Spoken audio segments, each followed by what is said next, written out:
Hello hi welcome back to our channel Pratyusha all rounder. అందరూ ఏం చేస్తున్నారు? అందరూ బాగున్నారా? నేను కూడా చాలా చాలా బాగున్నాను. Once again first of all అందరికీ హ్యాపీ పొంగల్ అండి. అందరూ బాగున్నారా? నేను కూడా చాలా చాలా బాగున్నాను. అందరికీ నమస్కారం అండి. ఇప్పుడు వచ్చేసి మన చిన్న వీడియో ఏంటంటే, మనకి కుదుళ్ళు గట్టిగా ఉండడానికి, కుదుళ్ళు గట్టిపరచుకొని ఉండడానికి, హెయిర్ ఫాల్ కాకుండా హెయిర్ ఇంకా పెరగడానికి ఈ షాంపూ చాలా బాగా ఉపయోగపడుతుందండి. మనం ఇంట్లోనే దీన్ని తయారు చేసుకోవచ్చు. అదేంటంటే నేను చెప్తాను వినండి. మన అక్కశలంకి చాలా బాగా ఉపయోగపడుతుంది. అదేంటంటే కుంకుడుకాయ, ఉసిరికాయ, సీకాయ ఈ మూడింటిని పేస్ట్ చేసేసి, కుంకుడుకాయ కూడా దీంట్లో ఇలాగే యాడ్ చేసి, ఉసిరికాయ కూడా ఇలాగే యాడ్ చేసి, అంటే సీకాయ కూడా యాడ్ చేసి పొడి చేసి ఉడికిస్తే ముద్దలాగా అవుతుందండి.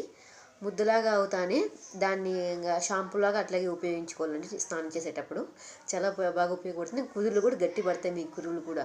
అందుకని తప్పకుండా ట్రై చేయండి అందరూ. బాయ్.